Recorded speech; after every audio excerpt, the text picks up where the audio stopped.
नमस्कार दोस्तों। कत्ल कत्ल होता है, चाहे कत्ल 17 साल के एक लड़के सूर्या चौहान का हो, चाहे कत्ल 24 साल के एक पैरा एथलीट चिराग त्यागी का हो। और कातिल कातिल होता है, चाहे उसका नाम असद हो, चाहे उसका नाम यश हो। सूर्या का कातिल असद है नहीं, उसका एनकाउंटर हो चुका है। और चिराग त्यागी का कातिल यश है, वो गिरफ्तार हो चुका है। लेकिन दोनों में फर्क है। फर्क क्या है? सूर्या चौहान का कातिल मुस्लिम है, असद मारा जा चुका है, जैसा कि मैंने कहा एनकाउंटर में।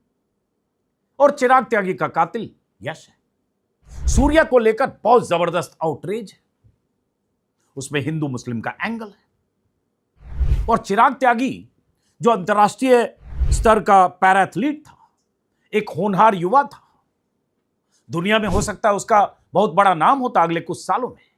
हत्या उसकी भी हुई, लेकिन उस पर उतना आउटरीच नहीं है। सूर्या के घर पर हिंदुत्ववादी संगठनों के लोग लगातार जा रहे हैं, जाम लगा रहे हैं, पुलिस पर दबाव बना रहे हैं, पुलिस से उस कत्ल में शामिल सारे लोगों को एनकाउंटर में मार देने की मांग भी की जा रही है। लेकिन कत्ल तो चिराग का भी हुआ। और एक खास बात, एक समानता क्या है? सूर्या का कत्ल असद ने किया, वो भी उसका दोस्त था, परिचित था।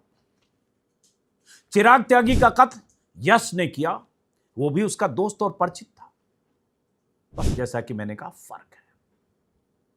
एक में कातिल मुस्लिम है, एक में कातिल हिंदू है। तो जहां मुस्लिम कातिल है वहां आउटरीच है, हिंदू मुस्लिम का एंगल है। लेकिन वहां, और पिछले 2 दिनों से बहुत सारे लोग सोशल मीडिया पर मुझे ट्रोल कर रहे हैं, चाहे यूट्यूब में मेरे कमेंट बॉक्स में आकर कुछ लिख रहे हो, चाहे मेरे फेसबुक के कमेंट बॉक्स में लिख रहे हो, चाहे एक्स पर आकर लिख रहे हो कि आपने सूर्या पर वीडियो क्यों नहीं बनाया, आपने सूर्या के हत्यारे असद पर वीडियो क्यों नहीं बनाया। और वो लोग हैं जो चिराग और यश को लेकर मुझसे सवाल नहीं पूछ रहे हैं।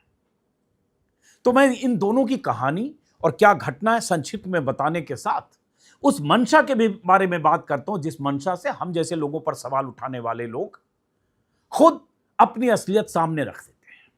और हर घटना में और ऐसी घटनाओं में हमेशा हिंदू मुस्लिम का एंगल तलाशने की कोशिश करते हैं। लेकिन कत्ल कत्ल है। आप जानते हैं, जैसा कि सूर्या के बारे में बहुत सारी खबरें छपी खबरें चिराग के बारे में भी है।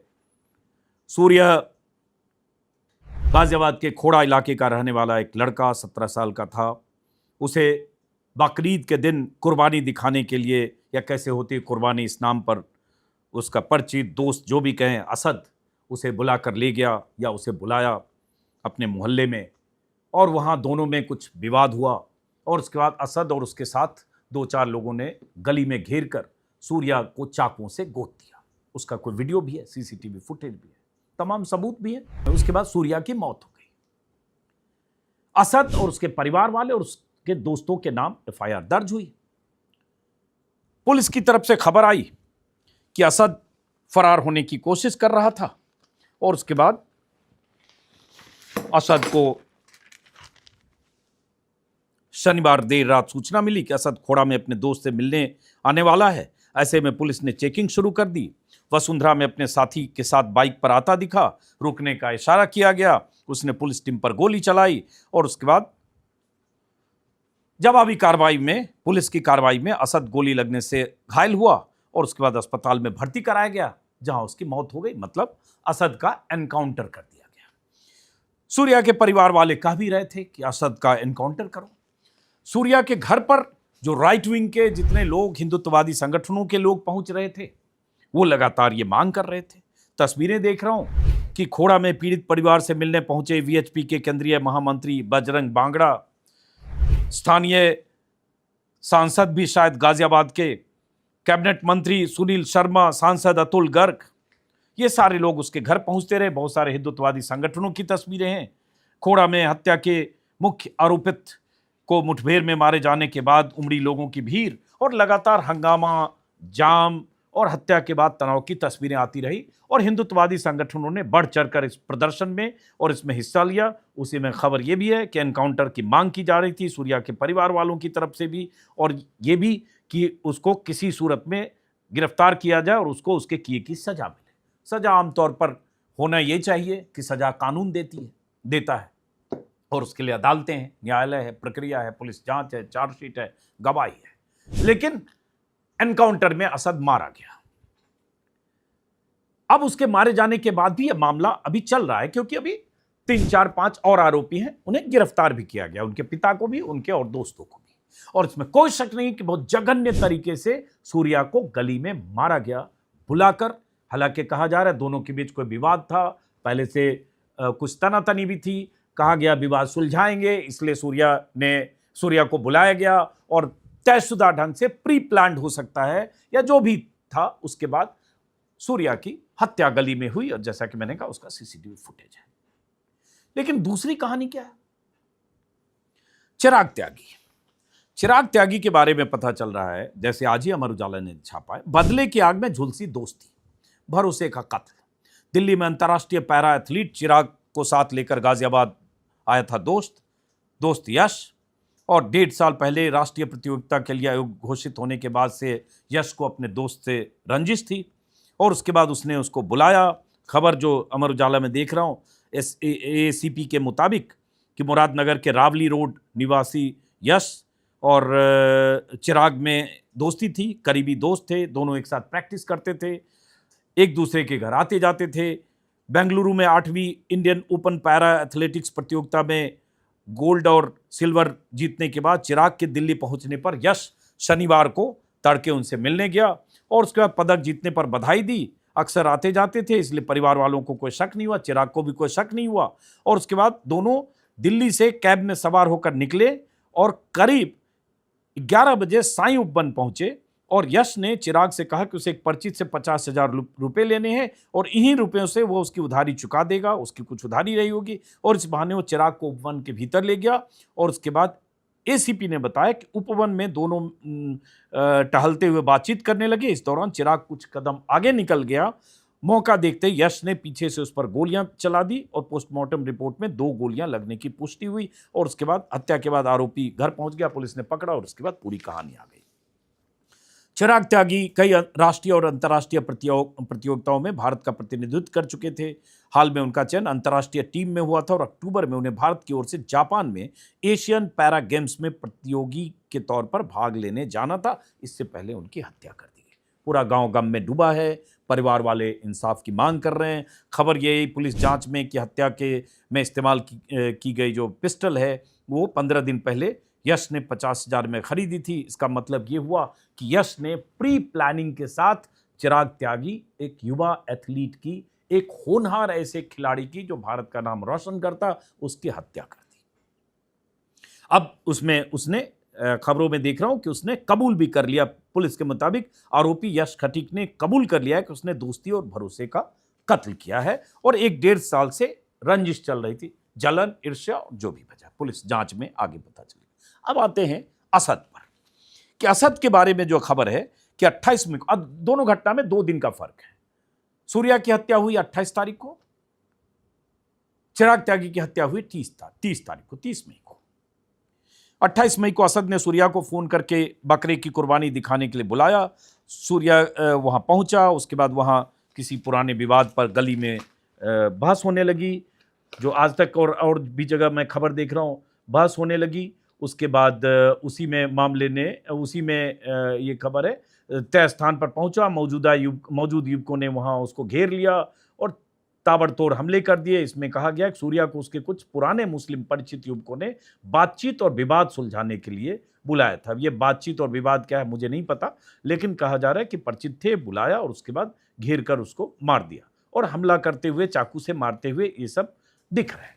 अब सवाल ये उठता है कि दोनों मामले को आप खुद समझिए, एक दर्शक के तौर पर, एक मानवीय संवेदना को समझते हुए कि 2 हत्याएं हुई, दोनों के परिवार में वैसा ही मातम है, दोनों ने अपने लाडले को खोया है। एक तरफ 17 साल का सूर्या, दूसरी तरफ 24 साल का चिराग त्यागी। दोनों मामले में कातिल को सख्त से सख्त सजा मिलनी चाहिए, जो भी कायदे कानून के मुताबिक उसकी सजा होती। लेकिन एक में असद जिंदा नहीं है, उसे एनकाउंटर में ढेर कर दिया गया। और यूपी में encounter, half encounter, full encounter कैसे होते रहे, इस पर सैकड़ों बार बात हो चुकी, मैं उसमें अभी जाना नहीं चाहता। लेकिन यह संयोग है, यह प्रयोग है, आप समझ सकते हैं। अब सवाल उठता है कि जब हर घटना को, अगर अपराध की घटना को, हत्या की घटना को कातिल का मजहब और धर्म देखकर अगर इस आधार पर सिर्फ तय करेंगे कि वो मुसलमान है असद, इसलिए सारे हिंदूवादी संगठन वहां पहुंच गए, लेकिन वहां यश हिंदू है, इसलिए वहां चिराग त्यागी के साथ वो समर्थन सपोर्ट ना हो या उसको लेकर वो आक्रोश ना हो। समर्थन सपोर्ट नहीं कहूंगा, वो आउटरेज नहीं है जो आउटरेज इसके केस में है, सूर्या के केस में। जबकि हत्या हुई, एक हत्यारा मारा गया, दूसरा हत्यारा पकड़ा गया। आक्रोश, गुस्सा, नाराजगी दोनों में होनी चाहिए, लेकिन है क्या?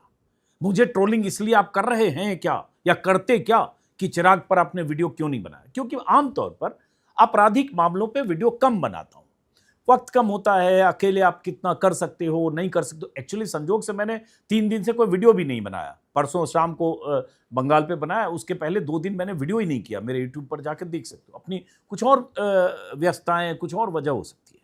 लेकिन क्या आप मुझे ट्रोल करते? अगर सिर्फ चिराग की हत्या का सवाल होता या खबर आती तो क्या आप मुझे ट्रोल करते? जो लोग ट्रोल कर रहे हैं कि चिराग की हत्या पे तुम क्यों वीडियो नहीं बना रहे? नहीं करते, क्योंकि वहां असद नहीं था, वहां कोई सलीम, सुल्तान, जफर या ऐसा नाम नहीं था जिसको आप हिंदू मुस्लिम का एंगल देकर आप ट्रोल करते या कहते कि यहां तो मुसलमान ने मारा। दरअसल वो कातिल है, और कातिल था, चाहे यश हो चाहे असद। और ऐसी घटनाएं एक नहीं है, ये लगातार होती है, एक सिस्टमेटिक ढंग से होती है। अब चूंकि 2 घटनाएं हो गई, नहीं तो इसको इतना बड़ा तूल दिया जा रहा था जैसे इसमें बड़ी सुनियोजित साजिश, पूरे मजहबी साजिश थी, जबकि दोनों कत्ल हैं। और बहुत सारी भीड़, लोगों का जाना, उसकी कहानियां, उसको बकरीद और उसकी प्लानिंग और उस सबसे जोड़ना, ये जो भी सामने चल रहा है। चैनलों पर भी लगातार खबरें चल रही। अब कुछ खबरें फ्लैशबैक की, जिससे आप समझिए। मैं एक बार ने 1000 बार बोलूंगा कि कातिल को सख्त से सख्त सजा मिलनी चाहिए भारत के कानून के मुताबिक, चाहे उम्र कैद मिले चाहे फांसी मिले। बहुत सारे लोग फांसी के पक्ष में नहीं होते, लेकिन मैं कहता हूं जो सजा का प्रावधान है उस पर अदालतें तय करें, लेकिन तय अदालत करे, तय उस प्रक्रिया से हो जो प्रक्रिया हमारे राष्ट्र निर्माताओं ने तय की है, कायदे कानून के मुताबिक। अब घटनाएं देखिए। दिल्ली में होली के समय घटना हुई थी, तरुण नाम के एक लड़के की हत्या हुई थी। उस समय भी हम जैसे लोगों को ट्रोल किया गया। हत्या हुई, तरुण को घेर कर होली के दिन लौट रहा था होली मनाकर, तब तक गुब्बारा फेंक दिया गया था किसी शख्स पर। एक छोटी लड़की ने छत से रंगीन गुब्बारा फेंक दिया था, पड़ोस की महिला पर गिर गया था। महिला गुस्सा हुई, दोनों के परिवारों के लोग गली में आ गए, मारपीट हुई, झगड़ा हुआ। और उसके बाद 26 साल का 26 साल का तरुण जब होली खेलकर लौट रहा था, लोहे के डंडे और पत्थरों से बुरी तरह मारा गया, उसे अस्पताल ले जाया गया और 5 मार्च को इसी साल 2026 में उसकी मौत हो गई। होली के समय की बात है। अब पता चला पुलिस की जांच में, दोनों परिवार 50 साल से एक दूसरे के पड़ोसी हैं। उनके बीच पुरानी रंजिश थी, पार्किंग समस्या, कचरा फेंकने का विवाद, रोजमर्रा की छोटी छोटी बातों पर झगड़े, और ये सब होती रही थी। और ये तमाम इकोनॉमिक टाइम्स और बड़े बड़े अखबारों में खबरें छपी हुई है, उस समय भी छपी हुई है, पुलिस ने भी माना। लेकिन लगातार कई दिनों तक इसको इसी तौर पर तूल दिया जाता रहा कि एक मुसलमान ने या मुसलमानों के झुंड ने हिंदू को मारा। दरअसल अपराधियों ने या जो हिंसक प्रवृत्ति के तहत उसकी हत्या की गई, और जो हत्यारे हैं उन्हें सख्त से सख्त सजा मिले, इस पर किसी को कोई विवाद नहीं है। लेकिन इसमें अगर ये कहें कि सिर्फ वो हिंदू था और ये मुसलमान था, इसलिए ये हिंदू मुस्लिम एंगल है, सवाल वहां। इसी में क्या हुआ, मैं देख रहा हूं कि कुछ बयान जो है, पुलिस का आधिकारिक रुख यह नहीं था कि कोई आतंकवादी या संगठित सांप्रदायिक साजिश थी, स्थानीय विवाद था जो हिंसक भीड़ की हत्या में बदल गया। हालांकि ये सच है कि दोनों अलग अलग पृष्ठभूमि के थे, धार्मिक पृष्ठभूमि के। दोनों परिवारों के बीच पहले से स्थानीय तनाव था, झगड़े की पृष्ठभूमि थी, जिसमें जैसा कि मैंने कहा पार्किंग से लेकर बाकी चीजें थी।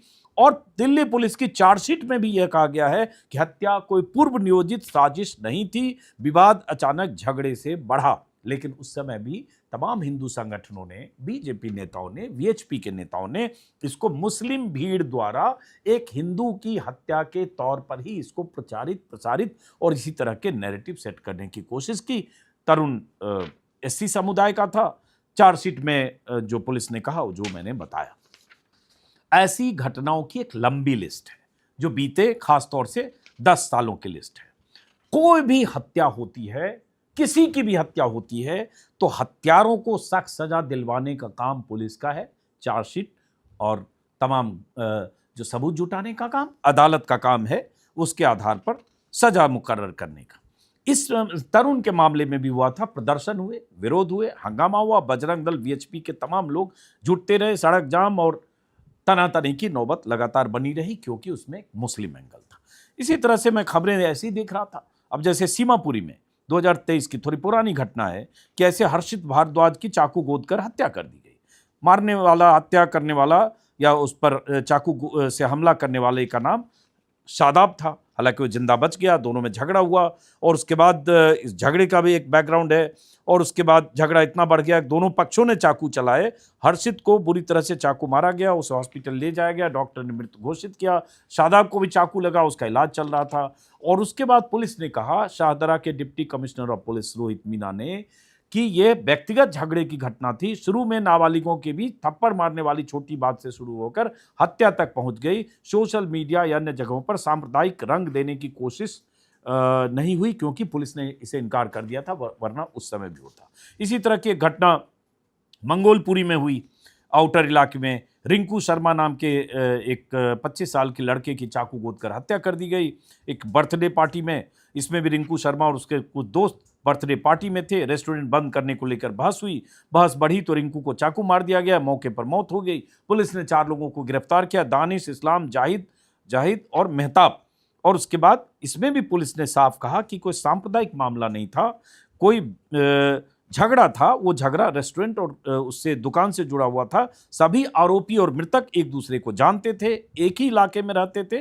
पुलिस ने कहा कि इसको किसी भी तरह से सांप्रदायिक रंग देने की कोशिश करना गलत है। हालांकि हत्या के बाद कई संगठनों ने सांप्रदायिक रंग देने की कोशिश की। जस्टिस फॉर रिंकू शर्मा उस समय ट्रेंड भी किया था। और मीडिया की क्या भूमिका होती है ये आप जानते हैं। पुलिस ने उस समय बयान दिया था कि सिर्फ व्यक्तिगत और व्यावसायिक विवाद था, तो हिंदू मुस्लिम नहीं। इसी तरह से नारायणा में कोई घटना हुई थी 3-4 साल पहले। शिवा गुजर नाम के एक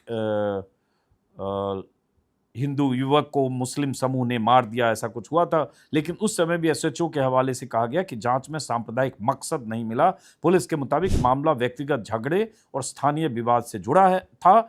आरोपियों में अलग अलग समुदाय के लोग थे। इसे धार्मिक संघर्ष की तरह पेश करना सही नहीं था। ऐसी एक लंबी लिस्ट है मेरे पास, जिसमें अलग अलग जगहों पर ऐसी हत्याओं को, चाहे लिव इन में हो, चाहे लिव इन रिलेशन में 4 साल 3 साल से रह रहे हो, लेकिन अगर मारने वाला मुस्लिम है तो वहां सांप्रदायिक हिंदू मुस्लिम का रंग दिया जाता है। लेकिन ये से घटना है कि मारने वाला हिंदू है, मतलब मारने वाले दोनों एक समुदाय के लोग हैं। देहरादून में घटना हुई थी, उसका पति था या क्या, उसने मारकर टुकड़े टुकड़े कर फ्रिज में रख दिया था। बहुत सारी ऐसी घटनाएं होती हैं देश में। और क्राइम अगेंस्ट वीमेन हो या ऐसी, एनसीआरबी में डेटा देख लीजिए कितनी आपराधिक वारदातें, हत्या और इस तरह के बर्बरता की घटनाएं होती। लेकिन अगर लड़के का नाम आफताब हो जाए तो कहानी बदल जाती है। फिर 24 घंटे का नैरेटिव होने लगता है। आफताब और श्रेया या ऐसी कहानी अगर आ जाती है। लेकिन उसी वक्त अगर दूसरी खबर आएगी कि किसी हिंदू लड़के ने अपनी हिंदू पत्नी को गला रेत कर मार दिया या मरने को मजबूर कर दिया या उसने सुसाइड कर लिया या उसके टुकड़े टुकड़े करके कहीं फेंक दिया, तो वो कोई नैरेटिव नहीं है, उसमें कोई नई बात है, वो नॉर्मल है। तो ये जब भी ऐसी खबर आती है तो मैं समझने की कोशिश करता हूं कि ये जो घटना हुई है, क्या इसमें धार्मिक मसला है? क्या इसलिए मार दिया गया कि वो मुसलमान है और वो हिंदू है, या उसके पीछे कोई विवाद है, या उसके पीछे कोई और वजह है, या कोई बैकग्राउंड है और उस बैकग्राउंड में भी कोई हिंदू मुस्लिम एंगल है? नहीं तो अपराध है। कातिल है, गुनहगार है, कातिल को सजा मिलनी चाहिए, सख्त से सख्त, कोई एकदम बेमुरवत। लेकिन ये जो घटनाएं बोल रहा हूं कि जिसमें पुलिस को बोलना पड़ा कि इसमें कोई सांप्रदायिक एंगल नहीं है, तो मैं कहने की ये कोशिश कर रहा था कि चाहे चिराग की हत्या हुई, वो भी घर का चिराग था, जो हत्यारे यश की भेंट चढ़ गया, वहां भी दोस्ती थी, धोखा है। और यहां असद, जो उसका परिचित था, एक ही इलाके का रहने वाला, खोड़ा का, सूर्या का, अब तो असद को पुलिस ने मार गिराया। कैसे मार गिराया होगा, अब तो कोई जांच ऐसी होती नहीं है, मानवाधिकार और किसी के होते नहीं। देश में ऐसा माहौल है कि अगर कोई अपराधी है या कोई अपराध का आरोपी है या कोई कत्ल के आरोप में पकड़ा गया तो सब कुछ पुलिस कर सकती है। कई राज्य में ऐसा होता है, जबकि अदालती प्रक्रिया क्या है आप जानते हैं, वो कहना भी आज की तारीख में बेमानी हो सकता है। मैं कह रहा हूं इस पर भी ट्रोल होने लगे, क्या अलग बात है। लेकिन हम लोग कायदे कानून में यकीन रखने वाले लोग हैं, इसलिए कुछ सवाल उठाते हैं और ये सवाल उठाते रहेंगे। अगर अभी कोई घटना हुई थी, कई ऐसी घटनाएं कि बाद में वो पता चला कि वो एनकाउंटर सही नहीं था या फेक था या क्या था, इसकी जांच तो कोई होगी नहीं। और चूंकि उसने कत्ल किया है बहुत ही बेरहमी से, बर्बरता से अपनी गली में, इसलिए किसी की उसके साथ सिंपैथी नहीं है और नहीं होनी चाहिए।